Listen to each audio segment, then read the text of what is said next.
Zoology की इस online class में आज हम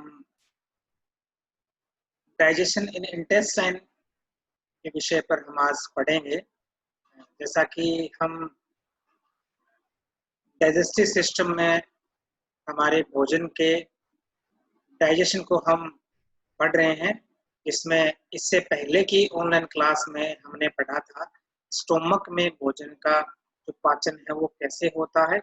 तो आज हम स्टोमक से आगे जब भोजन इंटेस्टाइन में पहुंचता है वहां पर भोजन का किस तरह से पाचन संपन्न होता है इसके बारे में हम जानेंगे। जैसा कि मैंने इससे पहले की ऑनलाइन क्लास में बताया था कि हम भोजन को हम जब ग्रहण करते हैं तो वो बक्कल कैविटी फेरिंग्स इसोफेगस से होता हुआ स्टोमक में पहुंच जाता है। और स्टोमक में पहुंचने के बाद में स्टोमक में जो गैस्ट्रिक ग्लैंड या जठर ग्रंथियां होती है उनसे जठर रस का स्राव होता है और जठर रस के स्राव से भोजन का पाचन है वो कुछ हद तक वहां स्टोमक में या आमाशय में संपन्न हो जाता है। उसके बाद में यानी स्टोमक में आंशिक रूप से पाचित जो भोजन है जो अब सेमी लिक्विड अवस्था में है, सेमी लिक्विड अवस्था में और अर्धपाचित जो भोजन है उसे हम अब कायम कहेंगे। वो भोजन का जो रूप है वो कायम कहलाता है। और यहाँ स्टोमक से भोजन अब आगे की ओर है वो खिंच सकता है, यानी अब भोजन यहाँ से इंटेस्टाइन में पहुंचता है। अब हमारा जो अगला जो टॉपिक रहेगा वो ये रहेगा कि इंटेस्टाइन में अंतर में भोजन का पाचन किस तरह से होता है। जैसा कि आपके सामने ये डाइजेस्टिव जो हमारा ट्रैक्ट है, जो हमारा जो पाचन का जो पथ है, यानी भोजन माउथ, फेरिंग्स, इसोफेगस, स्टोमक तक पहुंचता है और स्टोमक के बाद में भोजन है वो इंटेस्टाइन में पहुंचता है, यानी अंतर में जाता है। अंतर को हम दो भागों में बांटते हैं, छोटी आंत्र और बड़ी आंत्र। तो पहले जो भोजन है वो छोटे आंत्र में जाएगा और छोटी आंत्र यानी जो स्मॉल इंटेस्टाइन है, स्मॉल इंटेस्टाइन के तीन मुख्य भाग होते हैं। जैसा कि इस चित्र में आप देखिए, ये जो भाग है वो स्टोमक है। स्टोमक के बाद में एक मुड़ी हुई नलिका प्रारंभ हो जाती है, यहाँ से ये भाग है वो इंटेस्टाइन का प्रारंभ हो गया है, यानी ये अंतर यहाँ से प्रारंभ हो जाती है। और छोटी आंत्र ये तीन भाग होते हैं। शुरुआत का जो भाग है उसका छोटी आंत्र का उसको हम डुोडेनम बोलेंगे, उसके बाद में जेजुनम है और लास्ट में है इलियम, यानी छोटी आंत्र स्मॉल इंटेस्टाइन के ये तीन भाग होते हैं। तो सबसे पहले जो भोजन का जो रूप है यानी कायम जो भोजन है वो यहाँ से स्टोमक से निकलते हुए ग्रहणी में या डुोडेनम में पहुंचता है। जैसे ही भोजन स्टोमक से आगे बढ़ता है, यानी ये जो भाग है वो छोटी आंत्र का भाग यहाँ से प्रारंभ हो गया है, ये छोटी आंत्र का भाग है वो डुओडेनम कहलाता है। स्मॉल इंटेस्टाइन का जो भाग है वो ये भाग है वो ग्रहणी कहलाता है। इस भाग में यानी इंटेस्टाइन का, स्मॉल इंटेस्टाइन का यह प्रारंभिक भाग है जिसे हम ग्रहणी कहते हैं। यहाँ पर दो डक्ट आकर खुलती है कॉमन रूप से। जैसा कि यहाँ पर ऊपर जो हमारा जो मुख्य जो बॉडी का अंग है वो लीवर है और इधर है पेनक्रियास यानी अग्नाशय। अग्नाशय से पेनक्रियास से एक डक्ट जो है वो यहाँ आके खुल रही है ग्रहणी में। इसी प्रकार जो लीवर है, लीवर से भी एक डक्ट आके है वो यहाँ यहीं पर ग्रहणी में खुल रही है। यानी जो इंटेस्टाइन का प्रारंभिक जो भाग है यू आकार का, ये जो भाग है स्टोमक के बाद का ग्रहणी वाला जो भाग है, यहाँ पर दो प्रकार के पाचक रस आकर भोजन में मिक्स हो जाते हैं। यानी ऊपर लीवर जुड़ा है और साइड में यहाँ पेनक्रियास जुड़ा हुआ है। पेनक्रियास यानी अग्नाशय से अग्नाशय रस आकर है वो ग्रहणी में यहाँ गिरता है। इसी प्रकार लीवर के अंदर बाइल का निर्माण होता है, पित्त का निर्माण होता है, पित्त का संश्लेषण होता है और वो पित्त यहाँ गाल ब्लेडर में स्टोर रहता है। आवश्यकता पड़ने पर जो बाइल है, पित्त है, वो इस बाइल डक्ट से होता हुआ यहाँ पर ग्रहणी में गिरता रहता है। इस प्रकार से हम कह सकते हैं कि स्मॉल इंटेस्टाइन के प्रारंभिक भाग में डुओडेनम में या ग्रहणी में दो प्रकार का सिक्रेशन या दो प्रकार का स्राव यहाँ पर पहुंचता है। एक तो पेनक्रियाटिक जूस यहाँ आता है जो कि पेनक्रियास से आता है और एक बाइल आता है जो कि लीवर से आता है। इस तरह से दो प्रकार के जो पाचक रस है वो ग्रहणी में यहाँ आकर भोजन में मिक्स हो जाते हैं। एक बार फिर से आप इसको देख सकते हैं, ये स्टोमक है। स्टोमक के बाद में ये जो भाग है वो ग्रहणी का भाग है, और यहाँ इस भाग में ये डक्ट आकर खुल रही है, जो कि इधर तो लीवर से आ रही है, बाइल लेके आती है, और इधर से ये पेनक्रियास से आ रही है, जो कि पेनक्रियाटिक जूस को लेके। इस चित्र को आप समझने का प्रयास करें। जैसा कि मैंने अभी बताया, ये ग्रहणी है, डुओडेनम है। यहाँ पर एक डक्ट आकर खुल रही है, जहाँ से ये डक्ट खुलती है ग्रहणी में अंतर वाले भाग में, उसे हम ओडाई का स्फिंक्टर कहेंगे। स्फिंक्टर ऑफ ओडाई है ये। यहाँ पर एक पेनक्रियाटिक डक्ट आ रही है और एक ऊपर से कॉमन बाइल डक्ट आ रही है, यानी यहाँ पर पित्त रस पहुंचेगा और अग्नाशय रस पहुंचेगा।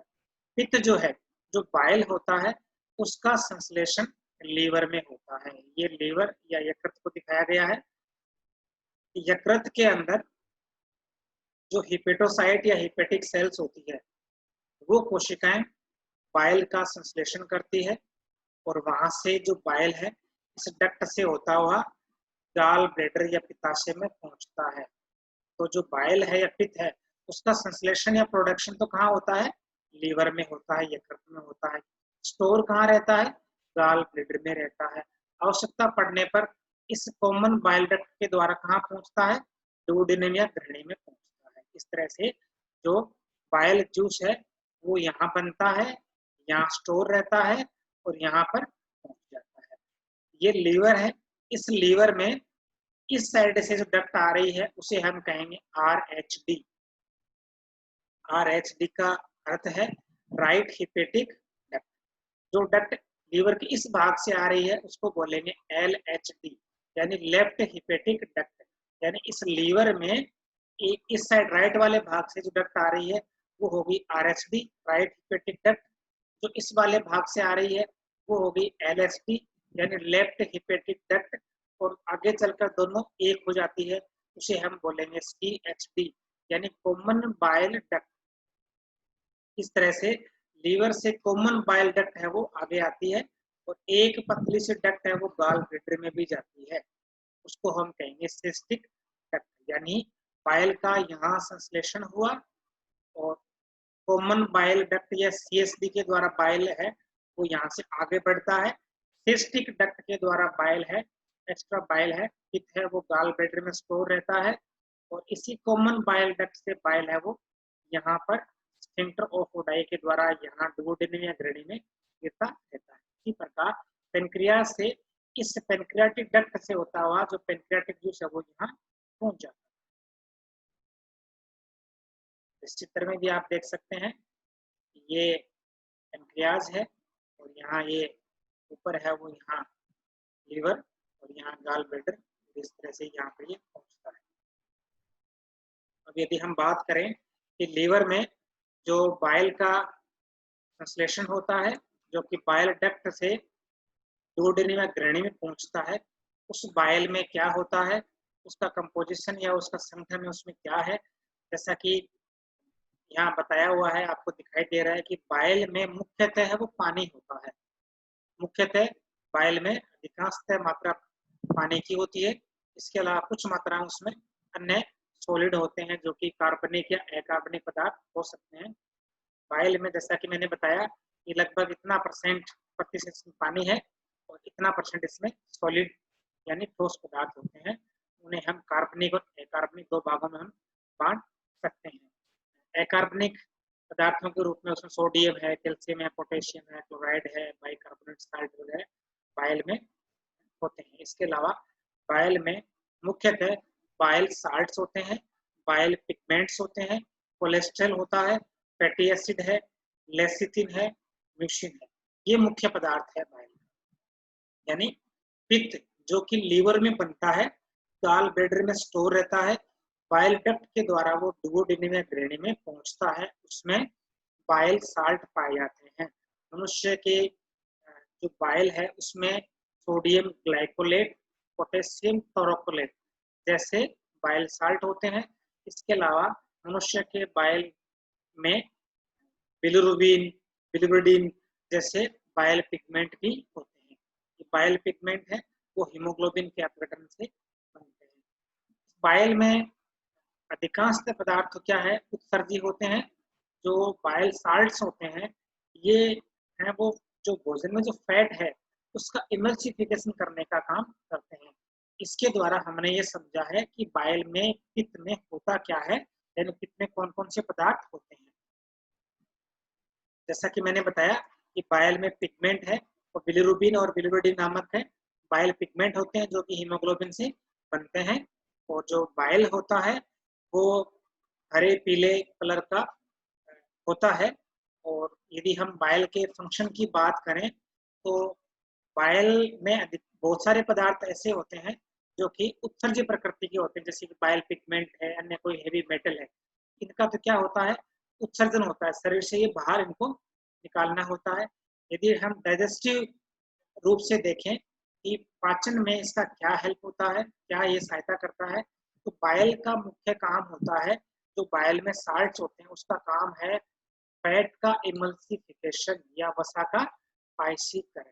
यानी जो भोजन स्टोमक से इंटेस्टाइन में पहुंचता है उस भोजन में जो फैट होती है, वसा होती है, उस वसा में जो वसा की जो बड़ी बड़ी गुंदिकाएं या हम कहें लार्ज फैट ग्लोब्यूल्स जो होती है उन्हें जो बाइल साल्ट होते हैं उन्हें वो छोटे छोटे वसा की गुंदिकाओं में कन्वर्ट कर देता है, जिससे कि उसके ऊपर जो अनेक डाइजेस्टिव एंजाइम हैं उनकी क्रियाएं आसानी से हो सके। इस तरह से हम ये कह सकते हैं कि यकृत में संश्लेषित जो पित्त है वो मुख्यतः उसका काम है वसा का पायसीकरण करना या इमल्सिफिकेशन करना।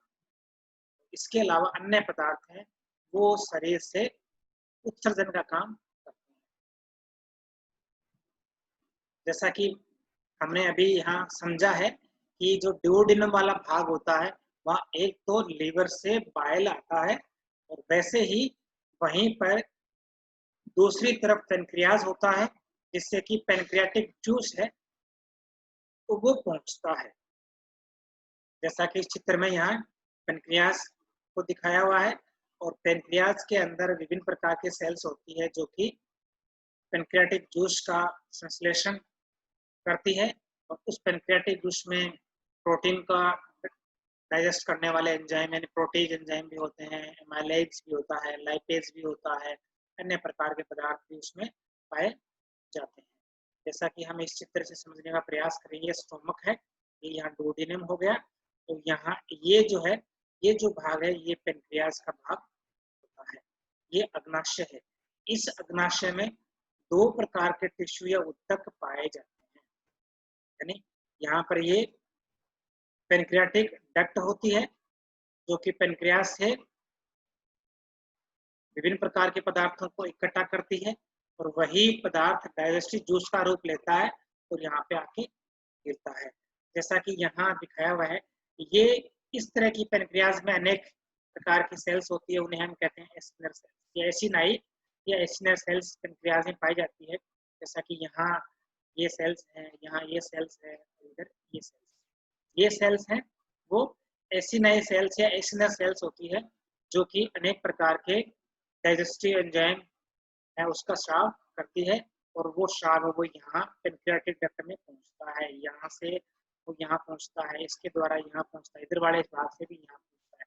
इस प्रकार पूरे पेनक्रियाज में पाई जाने वाली जो एसिनाई सेल्स होती है उनका जो स्राव है वो इस पेनक्रियाटिक डक्ट में पहुंच जाता है।